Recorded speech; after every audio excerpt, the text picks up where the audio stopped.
Now, we started our session at 1:45, and now it's 2:30, so that means that probably we will 10 minutes time for questions from the audience. So if you have any questions, would you please raise your hand?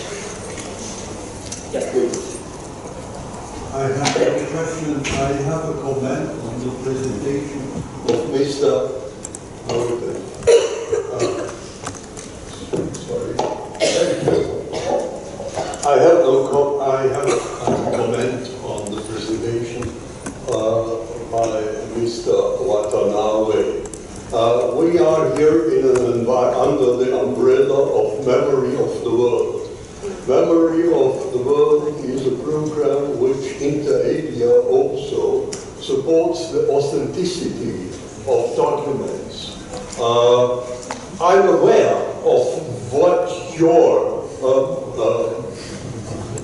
research and what your technology which you have been developing wants, but there is an eminent risk that this opens the floor to the falsification of history. Yeah?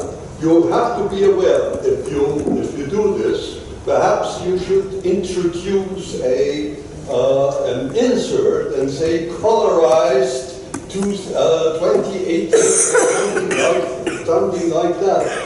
Because with the same aim, which I'm not questioning the aim you are pursuing, you see, but having the same aim, we could draw virtual realities which are pre-photographic times, and we could reconstruct the whole history in a way which is almost perfect, yeah?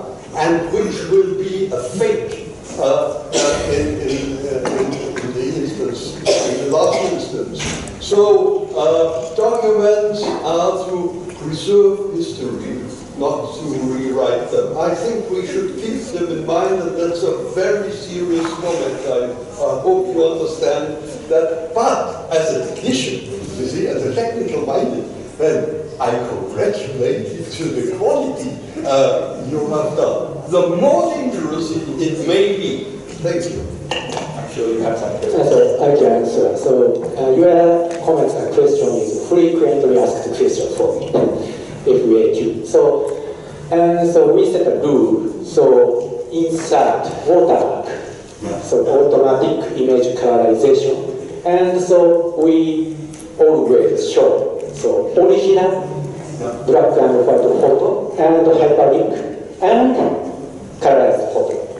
So not only colorized photo. So because you said, so this can be fake.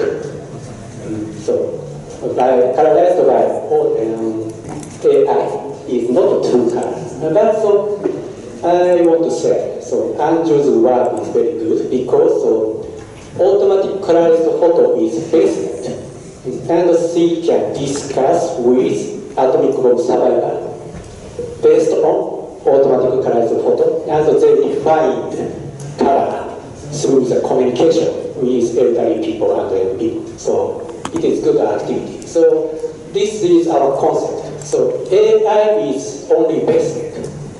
Yes, and so communication and define color by through the communication is the main part of our work. It is my answer. Thank you very much. Any other questions, please? Oui, merci. Je voudrais partager. Ce matin, j'attends, j'ai présenté que j'attends les 12 participants.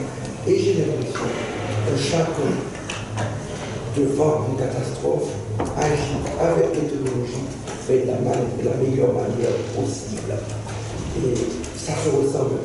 Ce qui m'a fait sourire, M. Jordan, c'est que quand vous avez présenté la poésie, quand vous avez dit qu'il avait 6 ans, quand je vous donne ce qui s'est passé à Saint-Domingue en 1771, et dans le document que je vous ai montré sur le tremblement de terre de 1771, il y a une poésie.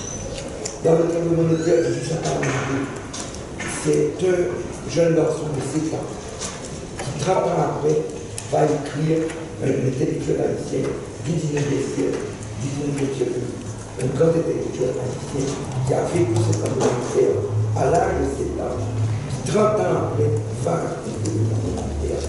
Je peux dire que à droite ou à gauche, c'est quelque chose d'universel et on a les mêmes réactions. C'est simplement ça que je partage avec vous. Thank you very much. Do you have any comment? No, thank you first of all for the comments. This I chose examples of literature. I did it because that's my personal experience as a university teacher. But this could be expanded, of course, to other disciplines. And the situation in your region may be similar, or they can be different in other countries, like in Mali. But I'm sure we have people that can tell stories around that. Because that's the most important thing. If you do it just in a scholarly way, that's for scholars. So that can be very important. But for the young people and the general audience, they need something like stories. So what we have to do is to, in a serious manner, scholarly based, on good research, university level, on the level of good archives and museums and libraries, to bring something that young people understand and that they are touched by. But based on theories, but it's not just feeling, but both information, documentation, and feeling. So thank you. And some things are similar in our countries or regions, and something are a little bit different in different centuries, but we can find a link, I'm sure. Thank you. Any further questions or comments from the floor? Please. Dr. Jordan, I was very impressed by your presentation, and I think everything we do is not for us, but for the future generation. And that is why I was so happy to see a high school student on the podium today, and she is special. She is our future. And what I mean is, as for the education for the disaster preservation, because this is internet world, why don't we use also the disaster archives on the internet?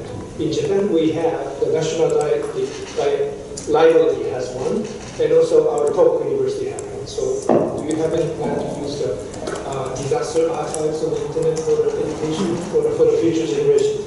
Well, I have some plans myself, but I much more depend on the plans our partners have, because we're a small subcommittee, and it's a huge world with huge different complicated questions.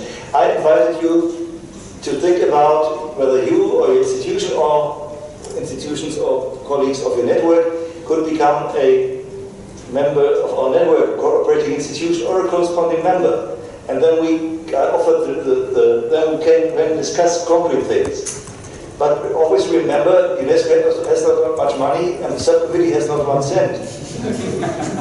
Or euro or dollar or whatever. So in the frame of being very poor, I'm ready to do everything. Thank you very much. Yes, please. Thank you. I really enjoyed all the presentations, but I would like to refer to Mr. Jordan's presentation because you are mentioning 2 issues that are very important for the programs of UNESCO. The first one is the need to document this heritage that we have in order to learn, to teach the new generations about the impact that natural hazards, induced disasters can produce in our societies. So I think that this is one of the beauties of UNESCO. The idea to have this multidisciplinary approach. You have 5 different sectors here, including education, and one of the pillars of the education sector is to mainstream DRR into the curriculum. So I think that what we need to do is to strengthen the cooperation between programs and between the job and the work that you are doing in order to provide more elements that can serve to teachers worldwide for teaching the impact of these natural hazards on disasters. My second comment on that is, and I think that this is something very particular and very picky on that, is concerning the language that we use. We have been using the whole day the concept of natural disasters. That doesn't exist. So I recommend everybody to stop saying or mentioning natural disasters. Why? Because disasters are not natural, are social constructions. There is a natural hazard that happens, and then because we couldn't manage as a society to integrate ourselves to avoid the negative consequence of that natural hazard is that disasters occurs. So being on that perspective that we have about teaching kids and about bringing this knowledge to the new generations, it's very important that we understand the conceptualizations of what we are discussing about. So thank you so much. Thank you very much. I like to many people to coming here today to tell the thoughts of the hibakusha, and the time is limited when we can listen to the hibakusha and owner of the picture. So I like many people to listen to the story of the picture and have an interest and preserve and inherit the relic and digitalized picture. And this is a mission as a human who live in the Hiroshima. So, and Mr. Hamai's dish clock. Mr. Hamai has a dish clock, and dish clock is permanent exhibition at Hiroshima Memorial Museum. So please come to Hiroshima and see the dish clock and have and I like many more people to think about peace ourselves and